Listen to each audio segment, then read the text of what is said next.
কেউ থাকতে পারে এখানে? কি অমানুষেরা! দেখেছিস তো মোহন, কি নিয়ে জীবন কাটে আমার, কাদের সঙ্গে আমি থাকি। আমার কোনো অসুবিধা হচ্ছে না দিদি, রাতটুকুই তো শোবো, আর এখানে কতগুলো জায়গাও রয়েছে, আমি তো বসে পড়তেও পারবো। তোর কেন অসুবিধা হবে? অসুবিধা হলেও কি আর তুই আমাকে বলবি? তুই কি তেমন মেয়ে? কিন্তু আমি তো জানি, আমি তো বুঝতে পারছি যে তোর অসুবিধা হবে। করকরে 4,000 টাকা তোর কাছ থেকে নিয়ে নিল। কি সাংঘাতিক, এটা তুই ভেবে দেখেছিস? সে ঠিক আছে দিদি, আর সত্যি তো এখন কি আর কেউ এমনি এমনি কাউকে খেতে দিতে পারে, তাও আবার শহরে? আচ্ছা শোন না দিদি, বলছি যতদিন আমার হোস্টেল না হচ্ছে ততদিন যদি আমি এখানে থাকতে পারি, তাহলে টিউশনি করে আমি আমার টাকাটা জোগাড় করে নিতে পারবো।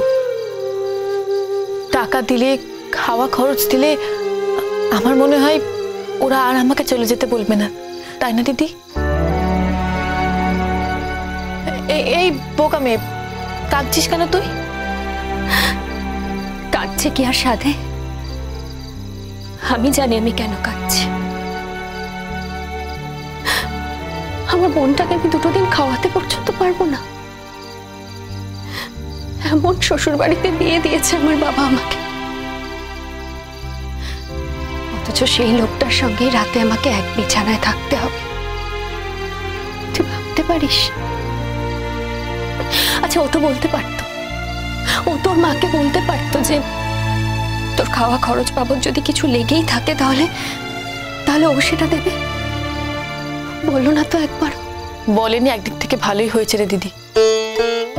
সবার কাছে আমি ঋণ করতে পারবো না রে, এক জীবনে কি সবার কাছে ঋণী থাকা যায় তুই বল?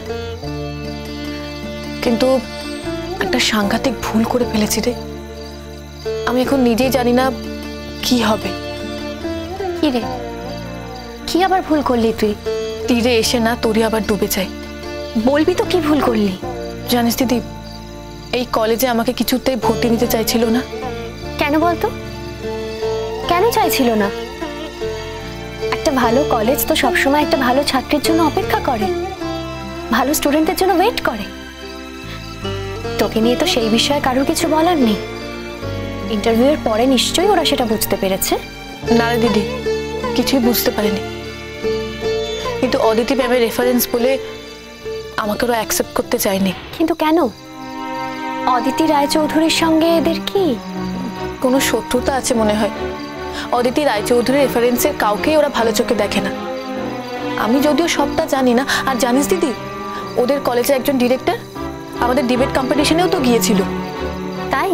হ্যাঁ রে দিদি, আমাদের প্রাইজ দিতে অদিতি ম্যাম ওনার সাথে কথা বলতে গিয়েছিল, আর তখন উনি অদিতি ম্যামের সাথে খুব খারাপ ব্যবহার করছিল।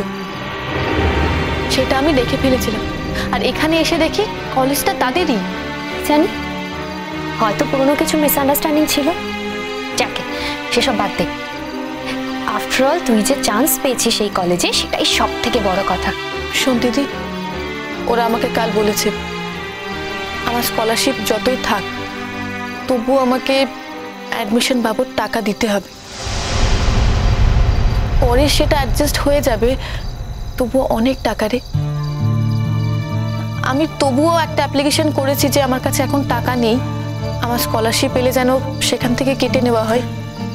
কিন্তু জানিস দিদি, আমার মনে হয় এর জন্য আমাকে ওরা ভর্তি হতে আটকাতে পারে। তাহলে দুম করে তখন তুই 4,000 টাকা দিয়ে দিলি কেন ওদেরকে? আমার তো 20,000 টাকা লাগবে, 4,000 টাকা নিয়ে আমি কি করব?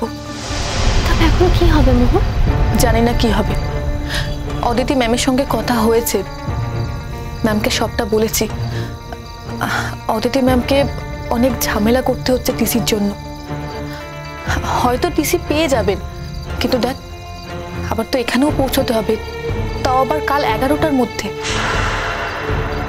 কিন্তু আমাকে অদিতি ম্যাম বলেছেন কাল যে করেই হোক টিসিটা 11টার মধ্যে পৌঁছে যাবে, আর যদি নাও পৌঁছয় তাহলে 2 দিনের মধ্যে তুমি দিয়ে দিতে পারবে।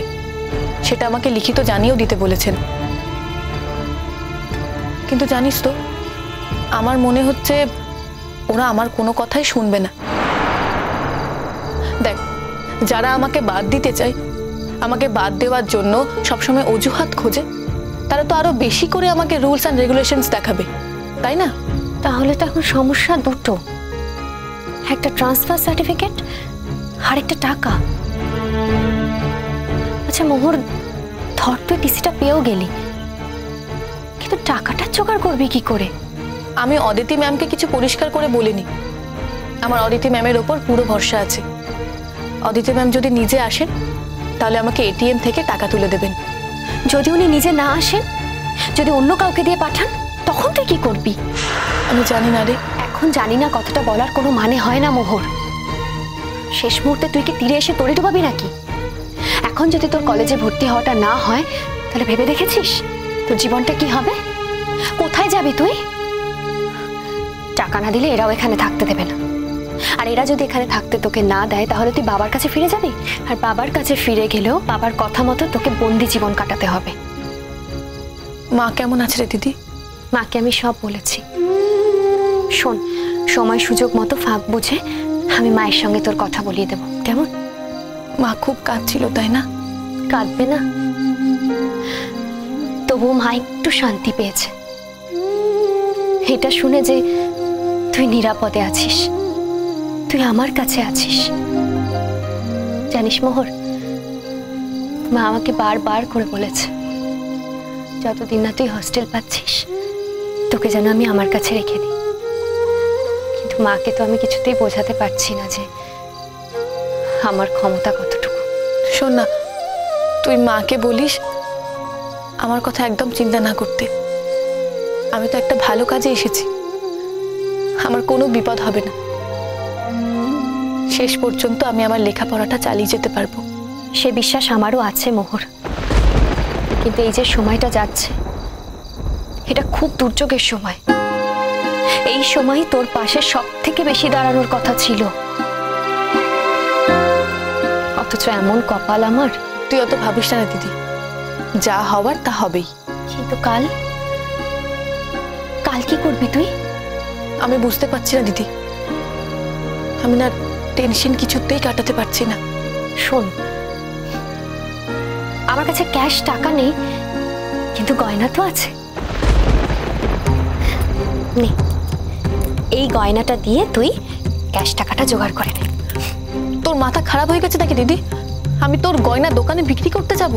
শোন মোহর, কখনো কখনো বড়দের কথা শুনতে হয়, বুঝলি? গয়না গেলে আমি আবার গয়না তৈরি করতে পারবো। তুই একদিন লেখাপড়া শিখে চাকরি করে আমাকে গয়না বানিয়ে দিস, হবে তো? না রে দিদি, এসব আমি কোথায় বিক্রি করব, কি করব, আমি তো কিছুই জানি না। আরে যে কোনো গয়নার দোকানে গিয়ে তুই এটা বিক্রি করে টাকাটা নিয়ে নিবি, হয়তো বেশি কিছু টাকা পাওয়া যাবে, কিছুদিন তো অন্তত চলবে। তো কিছুতে কেউ এই গয়নার কথা জিজ্ঞেস করে? অত কেউ খেয়াল করবে না মোহর। তোকে এখন আমি যেটা বলছি তুই তাড়াতাড়ি কর, ব্যাগে ঢুকিয়ে রাখ তাড়াতাড়ি। না না দিদি, এটা নিতে আমার কিছুতে মন সরছে না। আমি তো দিদি মোহর, আমি তোকে কিছু দিলে তোর সেটা নিতে মন সরে না, এটা তো আমি জানতাম না। যেটা বলছি সেটা কর, তাড়াতাড়ি ব্যাগে ঢোকা দে, ব্যাগটা দে, ব্যাগটা দে।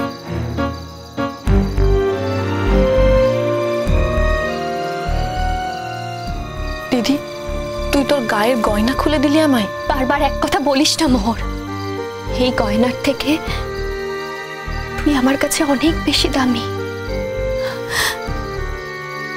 অনেক বড় সম্পদ তুই আমার। তুই বেঁচে থাকলে, লেখাপড়া শিখে চাকরি করলে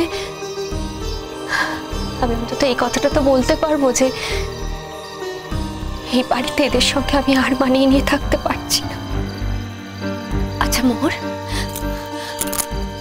আমি যদি তোর কাছে গিয়ে থাকতে চাই, তুই রাখবি না আমাকে? কি ব্যাপার, রাত কত হয়েছে এখন? আমি একটু ওর সঙ্গে কথা বলছিলাম। আমাদের বাড়ির একটা ডিসিপ্লিন আছে, আমাদের বাড়িটা যে তোমাদের বাড়ির মতো নয় সেটা এতদিনেও বোঝনি? দিদি যা যা, তুই সত্যি অনেক রাত হয়ে গেছে। গৌরব দা, আসলে কথা বলতে বলতে অনেক দেরি হয়ে গেল, সরি গো। শোনো মোর, তোমার একটা কথা বলি, তুমি যে কিরকম মেয়ে গোটা জলপাইগুড়ি জেনে গেছে।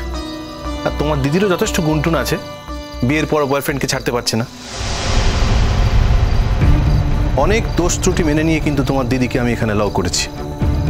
এবার যদি চলে যেতে হয় তাহলে সেটা কিন্তু হবে তার ফাইনাল চলে যাওয়া। মুহূর্তে শুয়ে পড়, আমি যাচ্ছি। Well, this is last warning. এই বাড়িতে থাকতে গেলে এই বাড়ির ডিসিপ্লিন মেনে চলতে হবে। কথাটা শুধুমাত্র তোমার দিদিকে বললাম না, তোমাকেও বললাম। এই বাড়িতে এত রাত অব্দি আলো জ্বলে না, কথাটা মনে থাকে জানো। এটা তোমাদের বাড়ি গৌরবদা, জেলখানা নয়। এমন করে ভয় দেখাচ্ছ যেন মনে হচ্ছে আমার দিদি কোনো বাড়িতে থাকে না, জেলখানায় থাকে। Shut up, just shut up. তোমার এই বাচালতা কিন্তু এই বাড়িতে চলবে না। শোনো, যদি জেলখানায় মনে হবে তোমার দিদি ফিরে এলো কেন? গেছিল তো তোমাদের বাড়ি, তোমার বাবা রাখেনি কেন? মুহূর্তে চুপ কর না। সব কথার মধ্যে তোর কথা বলার কি দরকার আমি তো বুঝতে পারি না। শুয়ে পড় এখন, তোকে কাল সকাল সকাল উঠতে হবে না। আমি যাচ্ছি।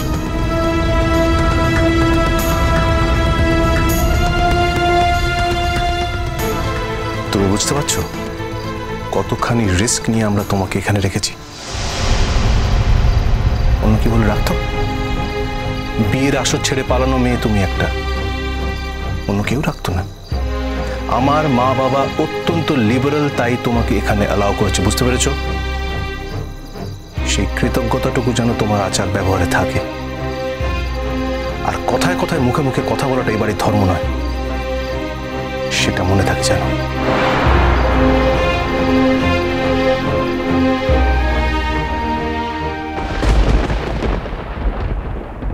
শোনো, আমার না এখন কথা বলার একদম সময় নেই। জানি আপনি টিসি নিয়ে কলকাতায় যাচ্ছেন, আমরা কিন্তু আপনাকে যেতে দেব না।